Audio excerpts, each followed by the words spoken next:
a peaceful city, but from time to time, these people will be interrupted by some giant demonic ogres who will intrude their town, hunting down everyone, and we see the civilians trying to hide and survive from the ongoing attack. While this is happening, a mysterious-looking man is seen riding a giant dragon, and he explains to us that ever since he was a young man, he's always wanted to become the strongest person he can possibly be, so that he can protect those around him and also so no one can ever take anything away from him.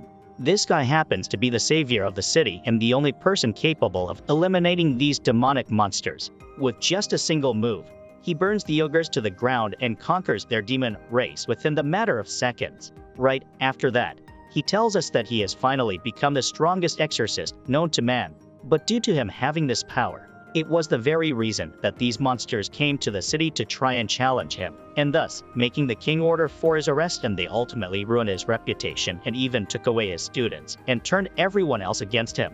He was once the strongest exorcist who ever lived, saving everyone against demons, but he has now been demonized himself by the very people he once saved.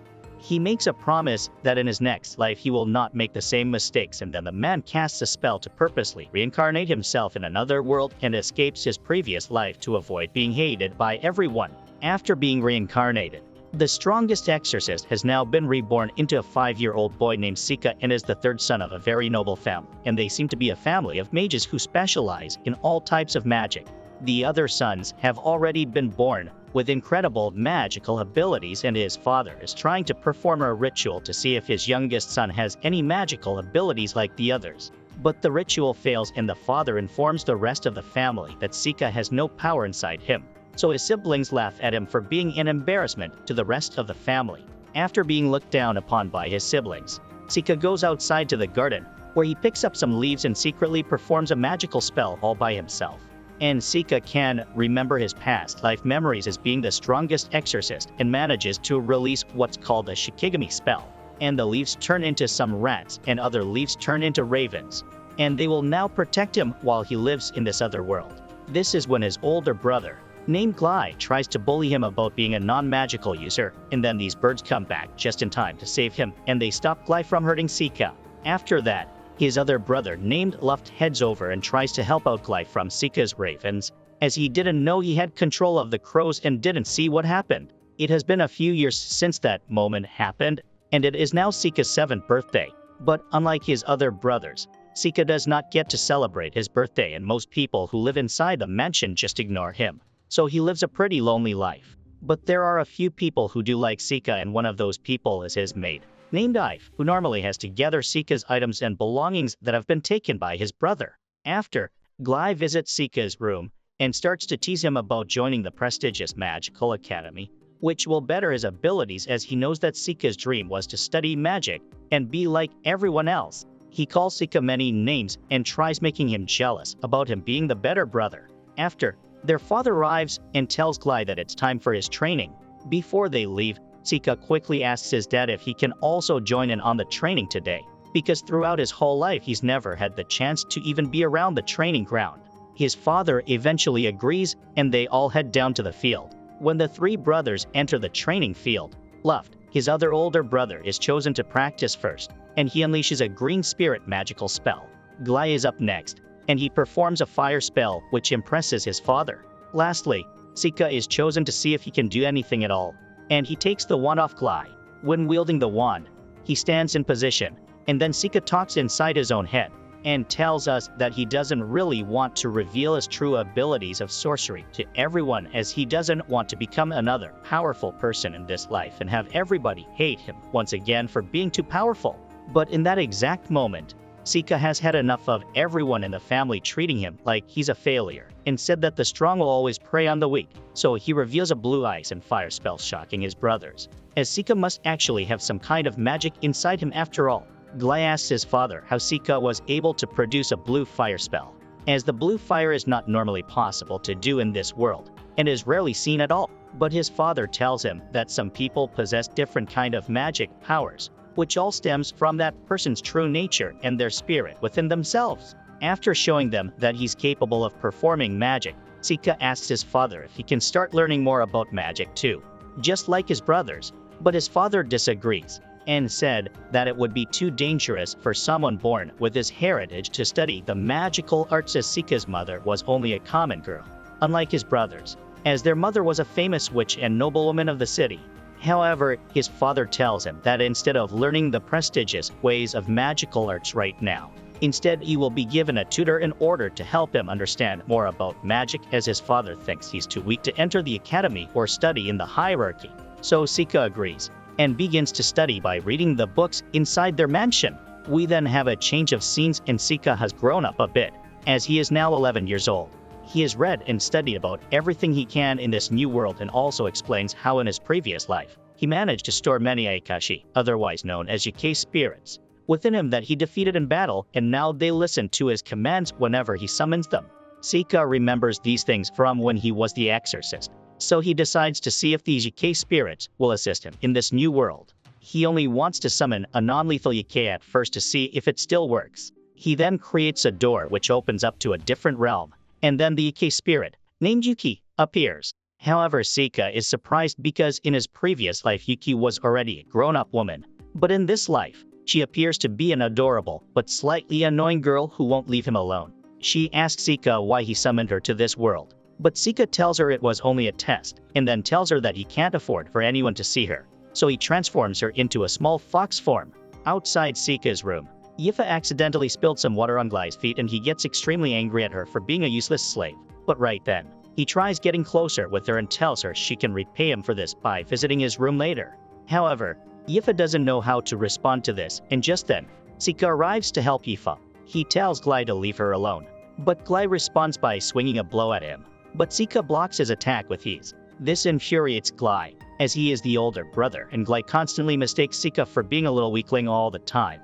But Glai secretly knows that Sika must be stronger than he looks, so he just walks away, shouting that he will pay for his actions. After saving Yifa, she thanks Sika, and then she explains how she desperately needs his help with something that happened outside. When outside, they see a blue mythical creature laying on the floor and seems to be almost dead. She asks Sika if there was any chance he could revive the creature, although she understands how Sika's magic seems to be much lower than the rest of his family, so she understands if it cannot be done. But right then, he tells her to turn around, and he performs an unknown spell from his past exorcist life which brings the animal back to life. She asks him if that was some kind of healing magic, but even though it was a different spell, he just agrees so she doesn't ask too many questions, which might lead to her knowing that he was actually reincarnated. After this, Sika suspects that Yifa can also do some kind of magic herself, as Yifa seems to always know about things that most people don't know, and that's when she reveals her elemental powers. Sika, however, she explains that this is her only magic feat, which seems pretty useless to her right now. However, the elementals do listen to her commands, and this seems to interest Sika a lot. He then casts a fire spell to see if Yifa can make it disappear, and after she screams at the fire, it fades away, and thus making Sika proud of her, and he can now take her in as his companion. After discovering Yifa's powers, Sika was walking through the mansion, and that's when his two brothers ask him if he would like to do some sword training, as he lacks in every other aspect of the family, so he must try to become good at least something, so that he can be considered a real asset to the family. But right after, some of their maids rush in, screaming that there is a monster on the loose, and that their father used fire magic against it, but to no gain, and that the monster is now making its way through the forest, and will be reaching the mansion soon enough. They all start to panic, and are wondering when it will arrive at the mansion, but that's when Sika tells them he can already sense the monster is here, which shocks his siblings, as they can't sense anything at all. But Sika assures them all that the creature is right outside, and to get ready to attack. Glai warns the maids and everybody else to find a hiding place as quick as they can, but Sika doesn't listen, as he knows that Yifa was outside practicing her magic elements. So he quickly heads back outside to save her. However, the monster was right outside too and was about to eat Yifa and the other maid, but suddenly she forms a fire protection spell against the monster and she manages to get away. Just before the monster attacks their mansion, Sika distracts it and calls out to the beast to follow him, and moments after he rises into the air and casts a spell, using various different elements, which takes the monster down, leaving everyone in shock as they witness this weak boy defeat one of the largest monsters in the realm. After Yifa talks to the maid and explains how the spell not only brought the monster down, but Sika has also tamed the beast. Sika explains how this was possible due to his time as an exorcist, and when he tamed the fiercest dragon in the world. So, he does the same thing to this beast, and promises that this time he will use his powers in a much different way and become wiser, but also more cunning. A couple of weeks later, Luff sees Sika and Ifa as they prepare to leave for the Magic Academy. As the duo embarks on a new journey, Sika gives Ifa a necklace made of mana stones to help her attract more spirits. Everything's going as smoothly as Sika planned until the motion sickness kicks in, putting him in a terrible state. After a week of traveling by carriage, they finally arrive at their destination, much to his relief. At the same time, Blaze is seen checking the time as he reckons that Sika and Ifa have already arrived at the academy. In another flashback, it is revealed that a mysterious woman left the young Sika to Blaze after Gilbert, his younger brother, disappeared in the Infernal Lands while he was on a quest as an adventurer. The fact of the matter is that Sika is not Blaze's son but his nephew. All the while, he is aware that Sika is special and that he uses a different power source instead of magic. It appears that Blaze refused to send Sika to the Imperial Army because of the uncertainties surrounding his true identity. As he puts it, depending on the environment, Sika could emerge as a true hero or a despicable villain. To escape a tragic fate, Blaze sent Sika to the Magic Academy at the expense of his real son. Meanwhile, Sika slumps into the bed as he has yet to recover from motion sickness. While Ifa tries to carry on a conversation with Sika, he says that her room is next door. With her cheeks blushing, Ifa asks Sika if he doesn't mind sharing a room since he has become her master now. Thinking that she only wants to have dinner with him, he lets her be. Disappointed, Ifa steps outside to buy her master some food.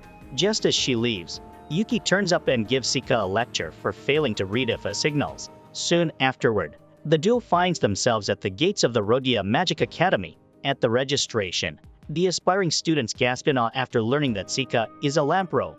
To start their admission, they are asked to put their hand on a crystal ball to check their mana levels and if they have an affinity for all 4 elements. Ifa goes first, and as expected by Blaze, she has weak magical aptitude, although she possesses fire and wind affinities. When it's Sika's turn, the crystal ball did not react, baffling everyone. As Professor Karen states that Sika might have light or dark affinity, he cuts her off, saying he simply doesn't have mana. Nonetheless, the process is just for registration, so Sika doesn't really have to worry. The students assume that the nobles are using their influence to get Sika into the Magic Academy. Hearing their murmurs, Ifa unconsciously conjures up a fire. A while later, Amu, another commoner, walks in. As soon as she places her hand on the crystal ball, a white light flashes, revealing that the girl is omni-elemental, surprising everyone. Before she leaves, Sika thanks her for shifting the attention away from him. Amu makes it clear that she did not do Sika a favor, and just like the others, she believes that he's using his noble status to get admitted to the academy. While looking at Amu, Sika gets reminded of his prized disciple as they share the same features except for the hair color. In a short while, the practical skills test begins. While watching the exhibition, Sika observes that most students use identical elements and that their power is mediocre. Just then, Ifa steps in for her turn, using the intermediate level spells, Flame Node, and Wind Lance. The supposed to be magic-resistant elemental targets prove to be otherwise. With the spectators' jaws dropped open, Professor Cordell assures them they've prepared spare targets. Seeing Ifa's growth, Sika can't help but feel proud as tears start to well up in his eyes. Following her lead is Sika himself, who surprises the students with his unique blue flames. While the fire is still not going out, he turns the granite into a pyrite crystal. When Sika is asked about the spell he used, he deliberately ignores the professor. Moving on to the last target, he summons a torrent of water and turns it into ice. Just as he finishes showcasing his abilities, Ifa tells him he left the other students speechless. As the test ends, the two proctors talk about how well Sika and Ifa performed, despite lacking mana and having low magical aptitude, respectively. Having said that, Amu stood out among the students after breaking all the elemental targets. For the record, she's the first student in the academy to accomplish this exceptional feat. The next morning, while checking the admission test ranking, Sika gets shocked to see his name in 3rd place, below Ifa, who places 2nd. As expected, Amu scored the highest, leaving Sika thinking he might have just found the one. One night, while the duo walks toward the auditorium for the entrance ceremony, Sika feels something strange. Checking the location, they stumble upon multiple spirits, which lead them to a dark magic circle in the woods. Before they head to the auditorium, Sika leaves some paper dolls to monitor the area. Once there, Amu delivers the commencement speech as the student's representative. While sharing a reason for attending the academy, Sika feels an ominous presence drawing nearer and nearer. All hell breaks loose when the lesser devils barge into the hall, sending the students into a state of panic. Just as he's about to interfere with the students, barely leaving a scratch to the enemies, Amu shows them how it's done. Amidst the chaos, Sika realizes that the devils might just be a distraction. As soon as he finds the caster, he asks Sifat to escape. Back in the woods, free of witnesses, Sika confronts the devil named Gallius. The devil summons 3 more minions and commands them to attack Sika. He easily dispatches the 2 and transfers one of them to the void. After assessing the situation, Gallius decides to take him on by himself. Sika tries to incapacitate the devil with his paper doll, but to no avail. Outraged by Sika looking down on him, Gallius uses his teleportation magic and manages to graze his cheek and wound his arm. Gallius then reveals his objective: to take the hero down. The battle continues and Gallius still has the upper hand. Upon seeing an entrance, the devil delivers the final blow. Or maybe not. There goes Sika with no signs of wounds whatsoever. Turns out that he used his paper dolls as body doubles to escape death and create an illusion that he keeps on reviving. Having had enough of playing around, he summons one of his strongest demon servants, Mizuchi, and so, Gallius finds himself inside the dragon's stomach. Interestingly enough, Mizuchi refuses to return to the void as it attempts to escape. Thankfully, he's able to send it back. At that point, he realizes that Mizuchi, rebelling against its master, is due to his weakened body in his new world. Back at the academy, Sika's eyes widen as he witnesses Amu single-handedly annihilating the lesser devils. Seeing the students staring daggers at Amu, Sika remembers his past. There and then, he's determined to befriend Amu and make her the strongest. For what it's worth, he doesn't mind living in someone's shadow as he promises to live a peaceful life this time. A month later, Sika tries to approach Amu, but the apparent sunder keeps driving him away.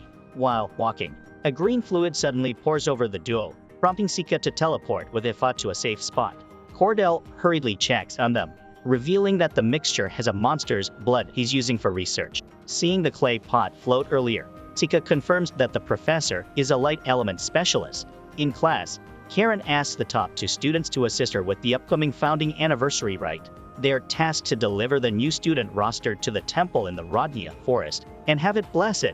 Since Sika met Gallius in the same location, he asks Ifat to decline the request, forcing the professor to assign him in her stead as the 3rd-place student. The day of the rite arrives, with Karen handing the register to Sika. Heading to the forest, Amu accuses RMC that he's trying to make a move on her, to which he clarifies that she had it all wrong.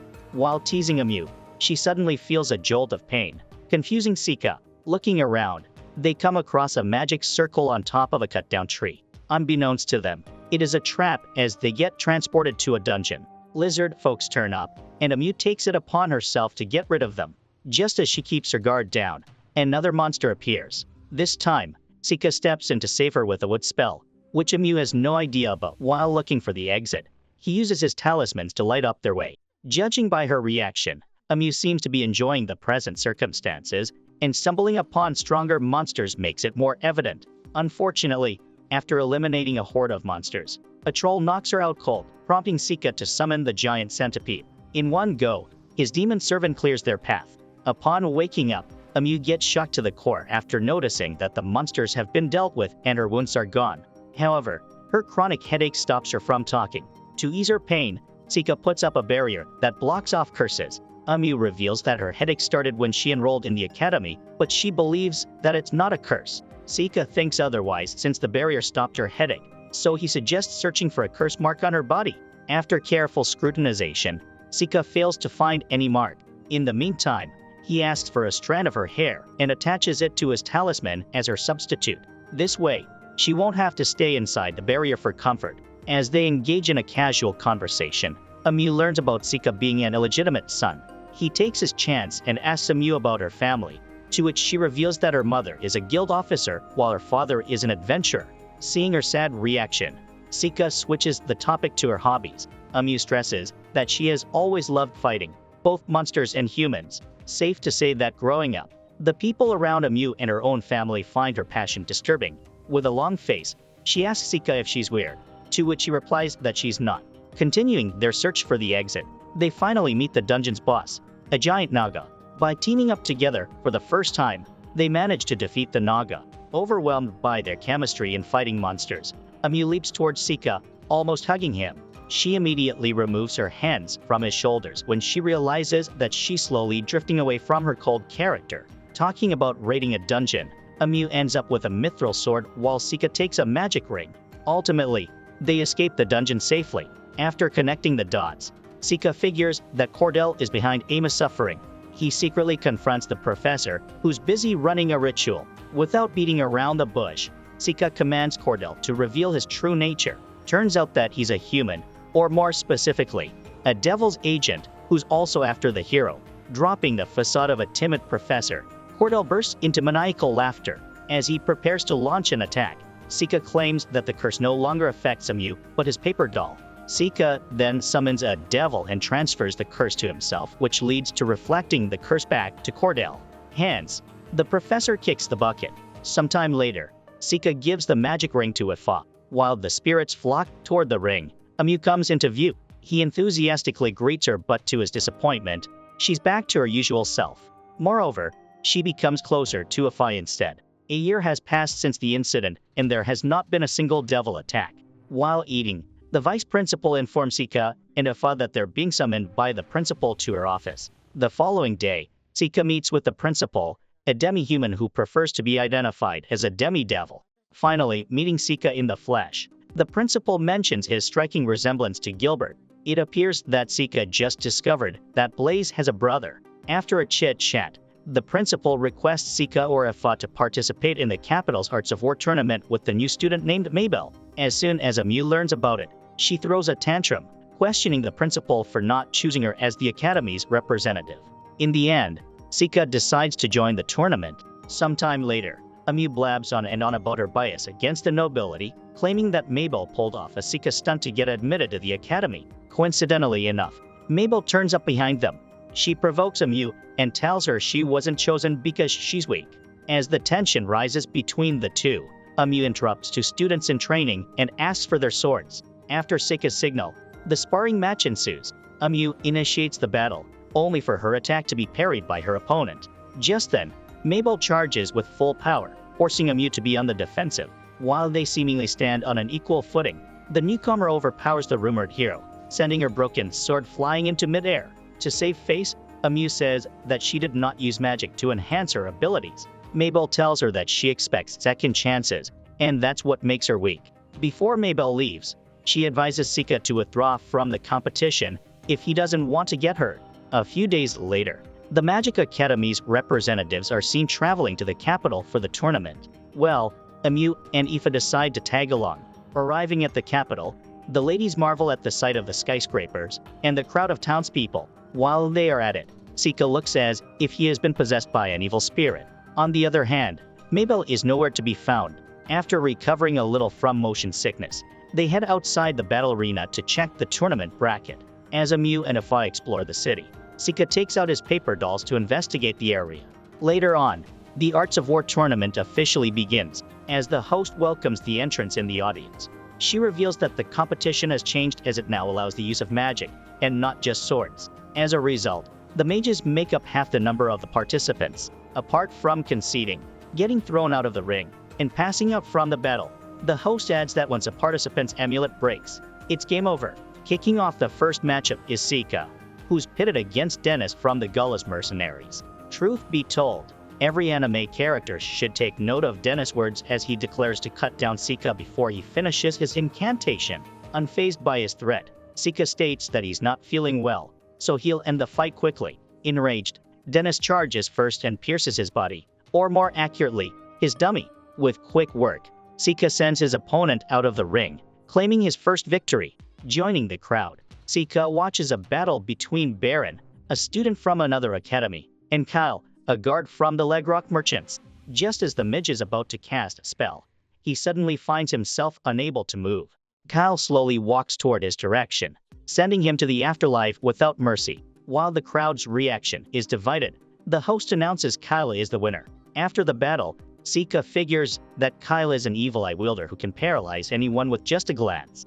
For his next battle, Sika stands before Lavender, the puppeteer, who walks inside the arena with a golem designed for anti-magic combat. As she declares a premature victory, Sika summons a sickle weasel and tears the golem apart. Without her supposed trump card, Lavender surrenders, earning Sika his second win. Joining the girls again in the audience, Oma speaks on behalf of Ifa and tells Sika that she's worried about his safety after witnessing Kyle's bloodless. While Ifa suggests Sika forfeit the battle, he assures her he'll be fine. Back to the competition, Mabel enters the ring for her second fight after going through the first round easily. She's up against Hollow, an earth midge. The man launches a boulder, but Mabel effortlessly cuts through it.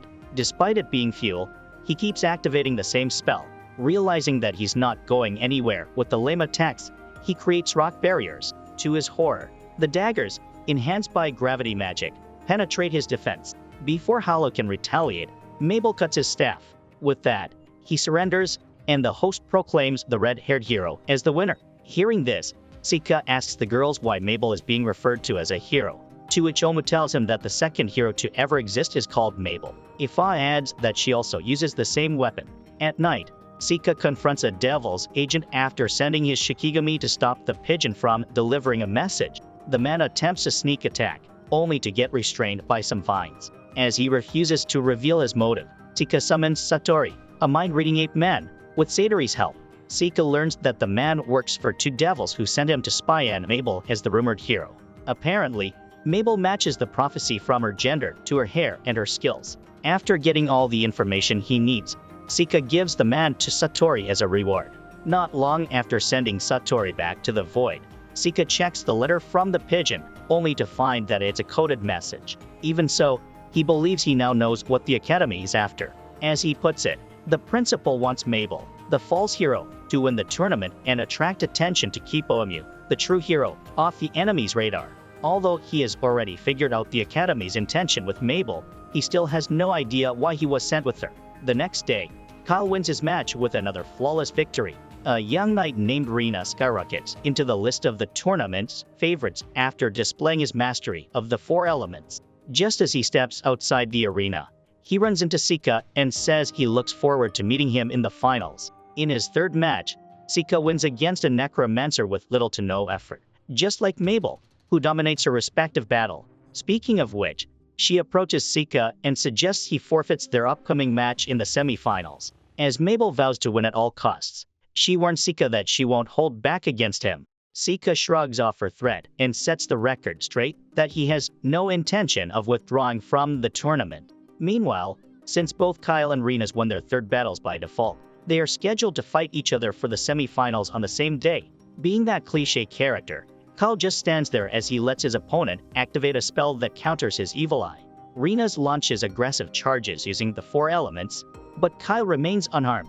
Sika concludes that he also uses gravity magic like Mabel. Out of options, Rina's creates an army of golems to stop his opponent from advancing. That is until Kyle brings his shadow magic into play, wrecking all the golems in one go. Even though he can't use his evil eye, Kyle forces his shadow to fuse with Rina's, hence freezing the latter into his place. Before the knight meets his maker, the referee blows the whistle, stopping the battle and preventing his death. And so, Kyle secures a spot in the finals. Later that night, Mabel attempts to kill Sika but is forced to beat a hasty retreat after experiencing his power firsthand. Intrigued by Mabel's resolve, Sika runs after her. Soon enough, Sika catches up to Mabel. He then tells her they won't proceed with the trial run for their battle tomorrow. As it turns out, she only wanted to at least injure Sika in hopes to have him drop out of the tournament. As Mabel pleads with him to withdraw, Sika confesses that he knows her ulterior motive as the false hero. In exchange for reconsidering his decision, he asks her to tell him everything. Mabel eventually gives in, revealing that her mission is to be defeated by Kyle for the devils to think that the hero no longer exists. To add, Mabel and Kyle were slave children trained by the Legric merchants to become soldiers. Aside from staging the hero's death, the merchants want to test Kyle's strength in action after subjecting him to unethical experiments. Back at their training, Mabel and Kyle had two more members in their group, but since the beginning, only one of them was destined to survive and emerge as a real soldier. To make it short, Mabel is a part of both the propaganda and the test, and she's the only one left alive who Kyle needs to eliminate. That said, Mabel confesses that her ultimate goal is to end Kyle's life, claiming that he killed her brother. As she carries on with her monologue, Sika deduces that Kyle is her brother, and that she only dyed her hair red. In a brief flashback, Kyle asks Mabel to put him out of his misery should he lose his sense of self after the experiment. Unwilling to let Mabel dispatch her own brother, Sika makes up his mind as he decides to finish off Kyle himself. The following day, their final clash begins. From the get-go, Mabel goes all out on the offensive and dominates the first half of the round. It won't last, however. Sika alters the weight of her weapon, making it 1,000 times heavier. Without it, she gets caught by his mercury vines, restraining her fully. While Mabel feels confident that Sika won't be able to lift her weapon, he channels his inner Thor and proves himself worthy. In a short while, he wins the match by the judge's decision. Without further ado, let's head to the championship battle. Kyle asks Sika if Mabel is still alive, as he plans to execute his mission after their fight. Sika reminds his opponent to abandon the mission, stressing that Mabel is his sister. Kyle turns a deaf ear and reminds Sika not to stick his nose where it doesn't belong. As Sika swears to have Kyle apologize to his sister, the former envelops the arena with a red mist. With a deadpan expression, Kyle holds out against his blue flames and mercury vines. Sika puts up a deflector shield just as his opponent fires a shadow attack. Determined to have Kyle show a different expression, Sika summons an ox demon. With a single blow from his demon servant, he passes out. Shortly, Kyle's failure to carry out his duty triggers the merchant's curse, prompting Sika to activate the barrier. To his shock, the curse's effects persist, leaving him thinking that he encapsulated Kyle a little too late. Before he dies, he requests Sika to tell Mabel how sorry he is. Sika attempts to revive him but is abruptly stopped by Yuki, reminding him that all his efforts will be in vain once the crowd notices his immense power. After reaching the battle's conclusion, Sika sent Kyle's body to the void to hold a proper burial for him later.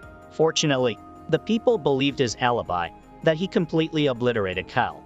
During the closing ceremony, the emperor did not show up, and the organizers handed him the rewards. While he gladly accepted the prize money, he rejected the offer to serve as a member of the Imperial Army. The next morning, as Mabel laments Kyle's death, Sika convinces her to continue studying at the academy as its real student. As soon as Amu catches sight of Mabel, she challenges her to a duel. This time, the hero wins the fight after she uses magic. Back at the academy, Sika applauds the principal for using him as a pawn to bring her cunning plan to fruition. Safe to say that the principal hit two birds with one stone as she deprived the Legrock merchants of Kyle and kept Mabel at the academy. Months pass, and Mabel, sporting her original hair color, joins Sika's small circle. As they talk about their plans for the summer break, Sika shares that he's been assigned to take over Blaze's job to investigate a dragon in the Asteria Kingdom. While Sika refuses Amu and Mabel's request to join him, he asks Sika to be his company, much to her delight. Suddenly, Cecilio, the crown prince of Asteria, and Lies, his elf attendant, walk inside the cafeteria. The guy approaches Sika and exchanges pleasantries with him.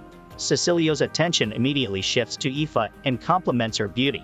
He claims that she must be a noble lady to be able to study in the prestigious academy. At that instant, he asks Aoife to join his harem and become one of his wives. With crimson-dyed cheeks, Aoife confesses that she's a commoner and Sika's servant. Cecilio asks her master to name his price for Aoife. Before Sika can even talk, Lies alerts Cecilio that he's barking up the wrong tree.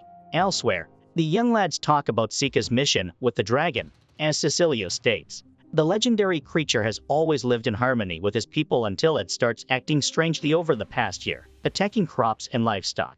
Cecilio worries that their country's problem might turn worse anytime soon. After giving Sika a rundown of the dragon's background story, the prince suggests they have dinner together, as the sight of Aoife makes him hungry. Again, Lies interferes and reminds Cecilio to stop pursuing the matter. Later on, Amu and Mabel confront Sika to confirm if he's going to give Aoife to the air-heated prince. He makes it clear that handing Aoife over to someone never crossed his mind, but he won't stand in her way if she wants Cecilio. The girls advise Sika not to open the topic to Aoife as it might come off as offensive. Soon afterward, the duo travels to Asteria Kingdom with the prince's carriage and its escorts. Aoife mentions the possibility that Cecilio wasn't serious about adding her to his harem, to which Sika admits that she really piqued his interest. Hearing this, Aoife seems flattered, causing Sika to get a little worked up. 9 days later, they finally arrive at Protostor, the old capital of the Asteria Kingdom. Just as they get off the carriage, the dragon attacks them. Zect, a mercenary group leader, summons a lava tiger to fend off the dragon. While the beast successfully drives the dragon away, it suddenly attacks Aoife, who's frozen in fear.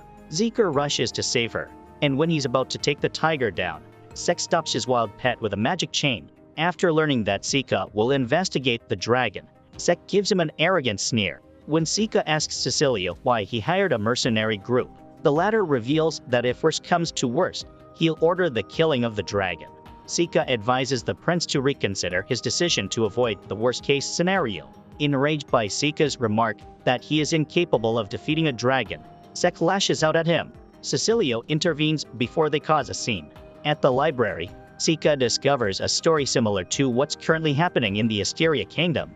A queen raised a male dragon until a female dragon appeared, and they decided to live together deep in the mountains. Since then, 50 years have passed and their behavior changed drastically after they had hatchlings. Sika believes that magical power alone wasn't enough for the hatchlings to survive, so the dragons resorted to hunting livestock. When the baby dragons grew up, they left the nest. Another 50 years went by, and the female dragon died by natural death. Still clueless about why the existing dragon is becoming violent, Sika decides to search for it in the mountains. Night falls, and Aoife informs Sika that Cecilio attempted to summon her to his room, but she refused. Too scared to be alone, Aoife decides to stay inside Sika's room.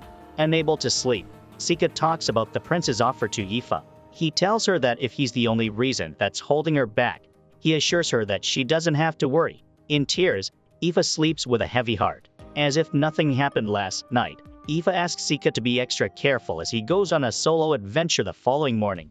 Lies meets with Aoife and tells her that the spirits avoid Sika because he is a monster.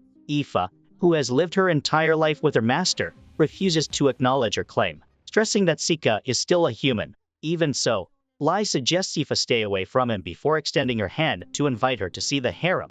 At the same time, Sika finally finds what he's been looking for. The dragon breathes fire on him, so he surrounds himself with a barrier. Since it's been a while since he last encountered a decent opponent, Sika summons a baby-sized elderly Ike. As his demon servant releases a piercing cry, the dragon slumps to the ground. Sika then traps the dragon inside a fire-resistant net. Seeing the egg on the nest, he realizes that the male dragon turned into a female after its mate's demise. Hence, it suddenly behaves wildly. Aoife is spotted exploring the harem, which actually works like a university for young ladies where the next queen and government officials come from. Lies continues to convince Aoife to stay in the kingdom and join the royal harem. On the other hand, Sika takes the role of the previous queen as he helps the dragon hatch its egg.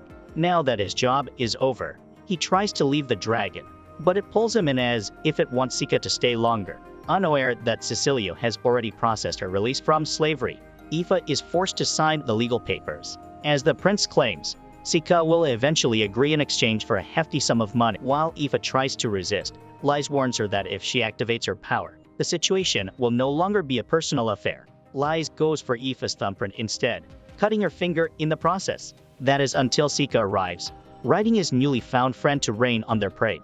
He takes Aoife and leads her to the dragon's nest, with no idea that he just saved her. Now that's unexpected. We all know it would have been satisfying if he burned the palace into ashes. Moving on, Zek summons the lava tiger as he attempts to steal the egg and sell it on the black market. With his underlings in the background, Zek warns Sika not to get in his way.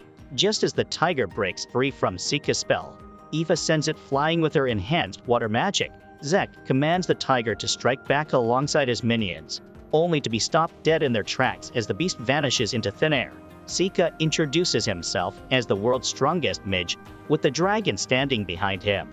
Seeing the dragon taking Sika's side, the mercenaries try to escape, but his vine stopped them. No longer holding back, Aoife sets Sek's grimoire engulfed in flames. After the skirmish, the mercenary group is taken into custody.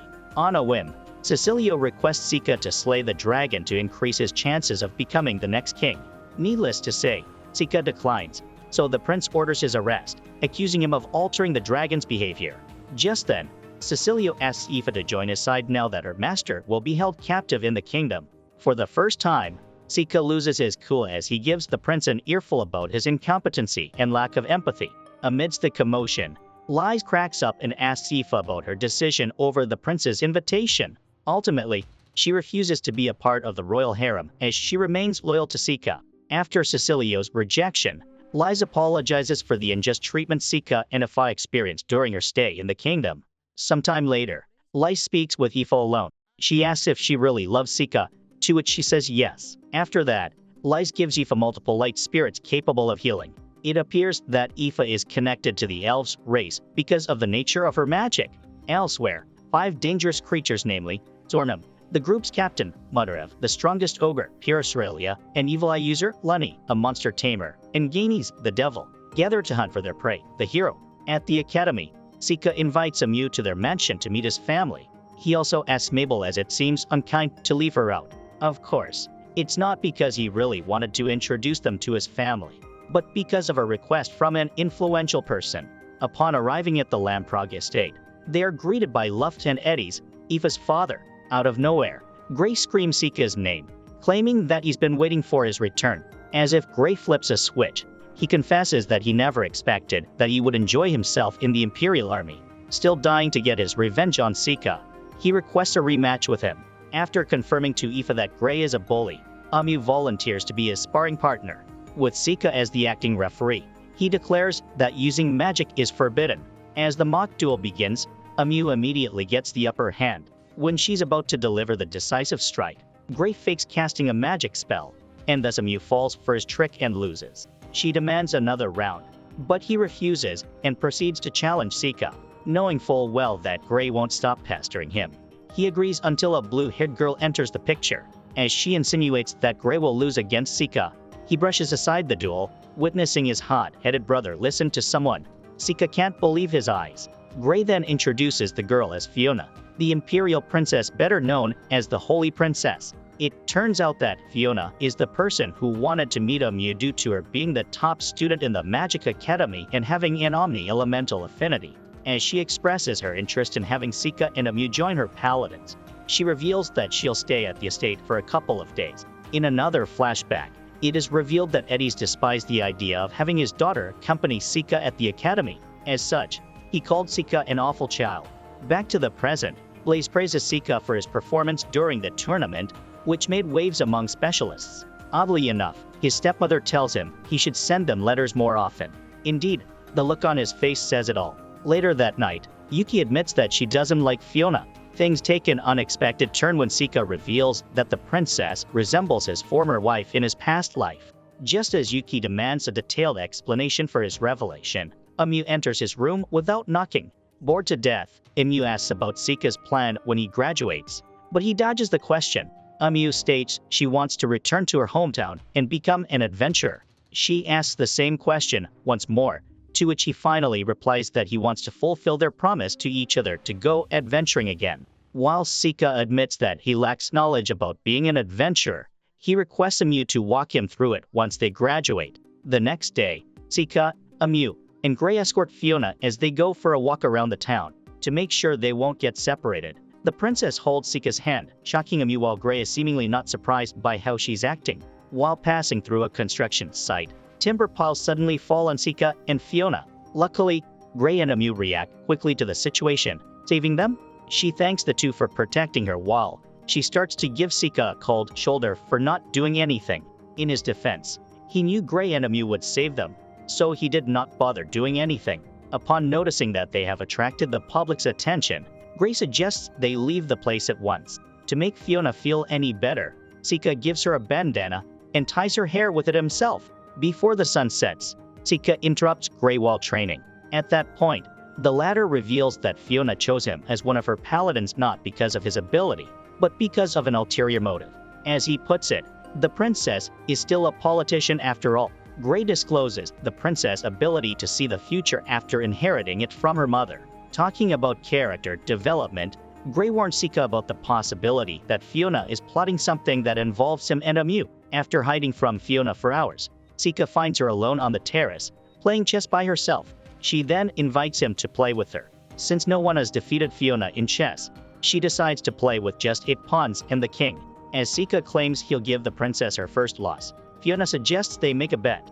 Whoever loses will follow whatever the winner wishes. While they are at it, Sika confronts the princess about her ability to catch glimpses of the future. She's seemingly calm and collected even after getting exposed that she intentionally stood under the timber piles. She even thanks Gray for saving her the trouble of telling her secret to his brother. A while later, Sika surrenders, which leaves the princess still undefeated. Even though she can see the future, Sika gives credit to her skills. As the winner, Fiona tells Sika that she will take her time to think about the things she wants him to do. Deep in the woods, the 5-man squad just finished exterminating some humans. Zornum commands his subordinates to replenish their strength before they carry out their main objective. And just like that, the short vacation is over as Sika and the girls prepare to leave the mansion.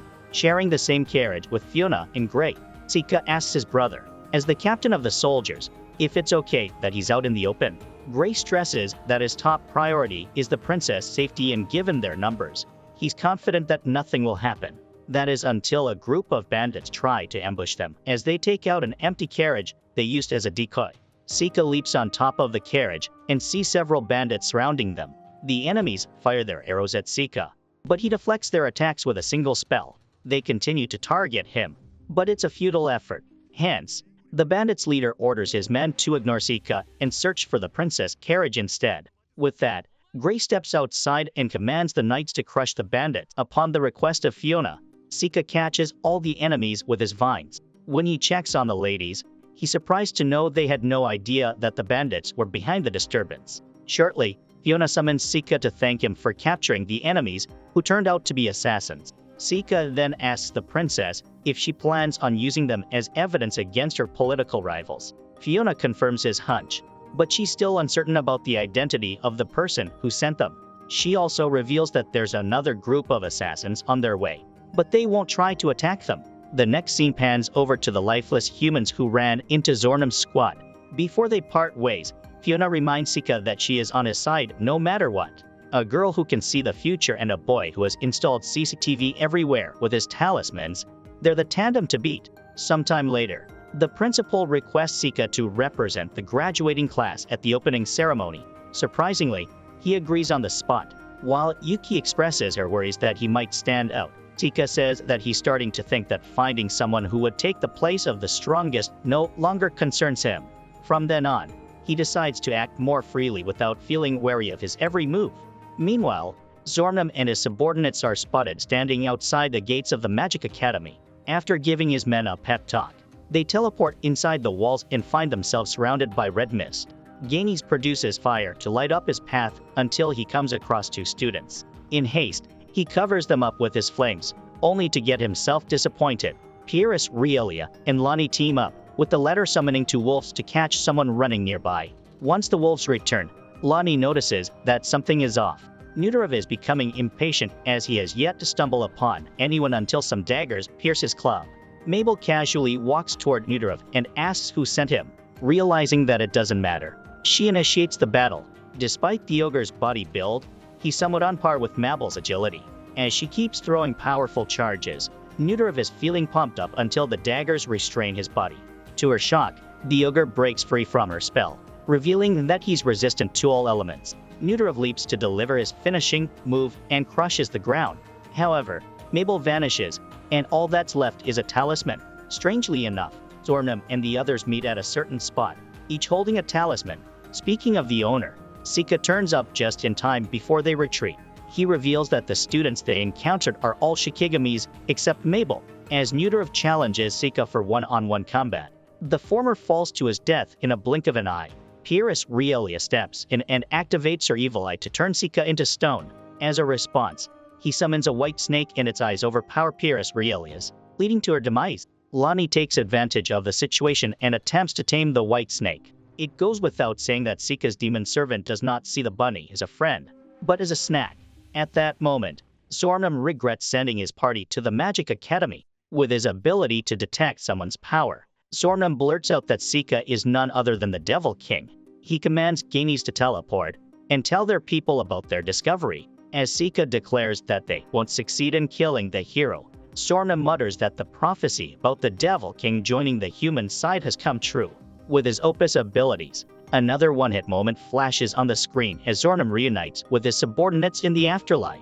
After narrowly escaping his death, Gaines is seen in the forest, badly injured. While he believes that he's now safe, Sika pulls off another trick, sparing him no mercy. Unaware that Sika had already disposed of the enemies, Mabel rushes to inform him about the ogre that got away from her. While Mabel is still frantic, Sika tells her she doesn't have to worry. He then asks her to keep what happened a secret between them. After the incident, Sika seeks Amos' help for his upcoming speech at the opening ceremony.